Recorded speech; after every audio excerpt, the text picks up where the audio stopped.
ఈరోజు Ongole bus stand ఆకస్మిక తనిఖీ చేయడం జరిగింది. సో ఇన్స్పెక్షన్ టైంలో ఇక్కడ ఎక్కువ బస్ స్టాండ్ ప్రిమైసెస్లో క్లెన్లీనెస్ ఇంప్రూవ్ చేయాల్సిన అవసరం ఉంది. సో ఆర్ఎం ఏపీఎస్ఆర్టీసీ కూడా ఆ మేరకు ఇన్స్ట్రక్షన్స్ ఇవ్వడం జరిగింది. ఎంటైర్ ప్రిమైసెస్ని కూడా క్లీన్గా శుభ్రంగా ఉంచుకోవాలి. అదేవిధంగా రేపు Swachhandhra Swarnandhra every month third Saturday చేస్తున్నాము. దాంట్లో భాగంగా కూడా ఇక్కడ రేపు ఒక మాస్ క్లెన్లీనెస్ డ్రైవ్ స్టార్ట్ చేయమని ఆదేశాలు ఇవ్వడం జరిగింది. అదేవిధంగా ఇక్కడికి వస్తున్న ప్యాసింజర్స్కు కావాల్సిన సదుపాయాలు అందించాలని చెప్పడం జరిగింది. ముఖ్యంగా ఇక్కడ వారికి చైర్స్ కానీ ఫ్యాన్స్ కానీ అన్నీ కూడా ప్రాపర్గా ఉండేటట్లు చూడమని చెప్పడం జరిగింది. ఇంకొక కంప్లైంట్స్ ఇప్పుడు కొన్ని రోజులుగా వస్తున్నాయి. ఇక్కడ ఉన్న షాప్స్లో ప్యాసింజర్స్తో ఎక్కువ వాటర్ బాటిల్స్ అదేవిధంగా కూల్ డ్రింక్స్ కూడా ఎంఆర్పి కంటే ఎక్కువ రేట్లో అమ్ముతున్నారని ప్రజల నుంచి కొన్ని కంప్లైంట్స్ రావడం జరిగింది.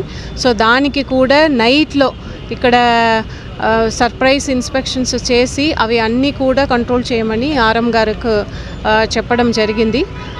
అదేవిధంగా ఇక్కడికి ప్యాసింజర్స్కి కావాల్సిన వాష్రూమ్స్ టాయిలెట్స్ అక్కడ వాటర్ ఫెసిలిటీస్ శుభ్రంగా ఉంచుకోవడం దానికి మేరకు ఇన్స్ట్రక్షన్స్ ఇవ్వడం జరిగింది. ఓవరాల్ ఇది కంటిన్యూస్గా ఇక్కడికి వస్తున్న ప్యాసింజర్స్కి అదేవిధంగా డ్రైవర్స్ అందరికీ కూడా ఎటువంటి ఇబ్బంది లేకుండా ఒక మంచి వాతావరణం ఇక్కడ బస్ స్టాండ్లో కల్పించాలని చెప్పడం జరిగింది.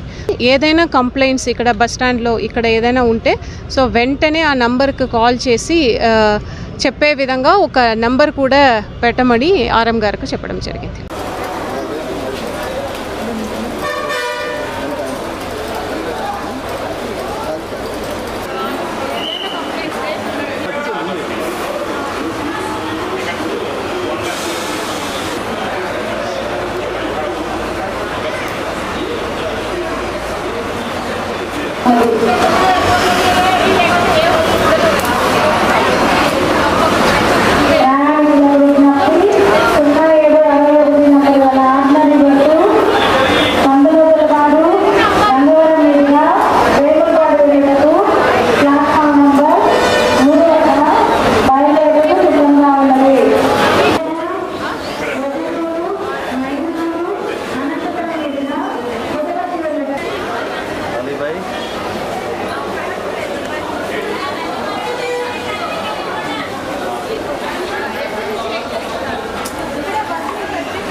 వాయిస్ తీసుకోకూడదు.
ఏరియా